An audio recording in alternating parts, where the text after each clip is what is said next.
So when we were first married, my husband and I, we ended up hosting a lot of the family gatherings and we loved it. We had a new house and so we were excited to do it. And then, a few years later, we had a lot of kids and we had 3 babies under 3. And so it was actually easier for us to host because we could nap all the babies while everybody was, enjoying themselves. And then a pattern began to develop where family members just weren't really respecting us. And we had to learn how to have holiday boundaries. And so today I want to talk to you about how you can have holiday boundaries and not have any guilt.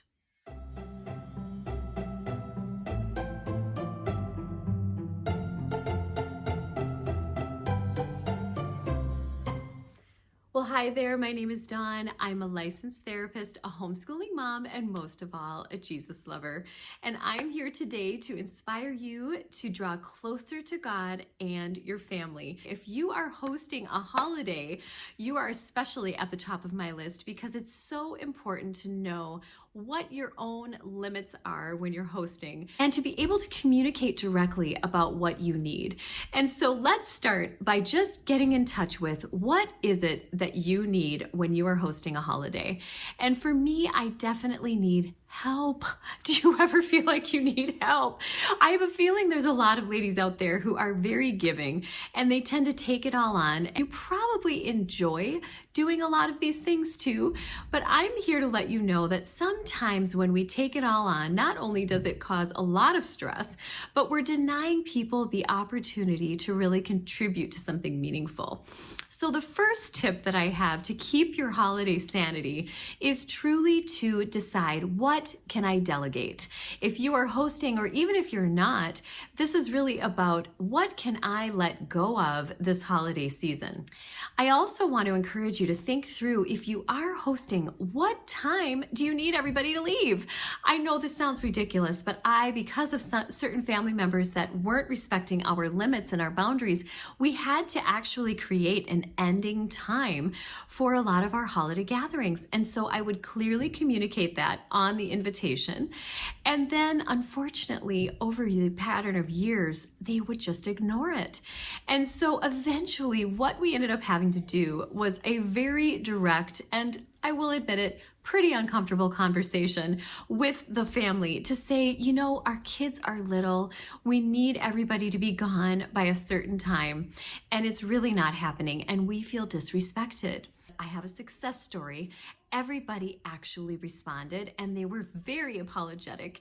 They realized they were being insensitive to the needs that we had as a family. And so I really had to kind of get ready to have that conversation because I was afraid or had a lot of guilt over asking people to leave at a certain time. And so I am here to just empower you that whatever it is that you need this Christmas, it is really okay for you to communicate that and to hold the line. The beauty about drawing these lines and these limits is that you are actually going to be helping yourself to be sane during the holiday season. You will be well rested, your kids will be well rested, people will be enjoying themselves, your family will be well taken care of. And so sticking with that no guilt boundary, I think what can be really helpful to remember is that when you are setting healthy boundaries, you don't need to feel guilty because you are taking care of yourself and your family. And you need to do that in order to have a full heart from which you can pour out of throughout this very, very busy month. And so no guilt when you're taking care of yourself and your family, particularly when you have brought it before God and you really have set clear intentions for your holiday season. You do not need to feel guilty because this is you following Jesus. I think so often we tend to revolve around the expectations and the opinions of other people. And really, when we become Christians, that all goes out the window in the sense that we live for an audience of one. So it's really okay to live for Him and to ask Jesus, about the limits that you want to set. When we're truly coming at it from a place of what we need, there is no guilt because your needs are true and valid. Your family's needs are true and valid. Your marriage's needs are true and valid. And of course, your own heart's needs are true and valid. And moms in particular have a ton of pressure and deadlines and things that they're trying to do during this season to help it be meaningful, while also trying to experience a simple, meaningful Christmas for themselves. So no guilt over those holiday boundaries that you need to set. Maybe your boundaries aren't as much around hosting, but maybe it's really just what you need in terms of a quieter schedule. Maybe there are holiday events that your friends are inviting you to or your family members, and maybe you have to say no to some of those in order to create space in your schedule for some quiet during the holidays. How many of you know it is like so rare to have those moments of quiet at home with your family when there is just a simplicity to life? Maybe they can help you wrap presents. Maybe you can do a hot cocoa party. And that's what you're creating space for when you set good, healthy limits. So another reason that you don't need to feel guilty about your boundaries is that boundaries are actually loving others well. People have to know that there are limits. They cannot take advantage of certain situations or people. They have to know that that behavior is not going to fly. And so by standing up for yourself and not allowing them to sort of steamroll whatever boundaries you have in place, you are actually sending a very clear message of love, because you're saying and modeling for them, this is what healthy family and healthy connection looks like. And I love you, and it's time for you to go. You can have both messages in one place.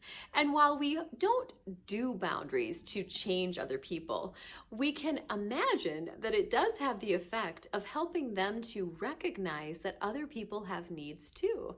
Sometimes when we set our boundaries, people can kind of wake up to the fact that the world does not revolve around them and their schedule. And so it's helpful just from a healthy relationship perspective to model this for other people. And again, not that we focus too much on changing them or assuming that they're going to get it, because a lot of them won't. But we do this because it's what we need and it's a healthy way of relating. And so I want to encourage you to really create that tradition in your family. Let's create a tradition of healthy boundaries where we openly discuss what each other needs, what works for our families, what's not working. Wouldn't that be lovely to have that open of a discourse with your family where we can communicate and it's safe because we know that we love each other, we know that we want to see each other, and we know that these things can change over time. Different families have different needs at different seasons, and so really just giving yourself permission to let that be the case. Sometimes we have to really get into a place of acceptance about what we are actually dealing with, who our family really is. And once we can accept that this is the way they are and they likely are not changing, we can then move forward and make decisions based on that truth. It's just recognizing that we can't change other people.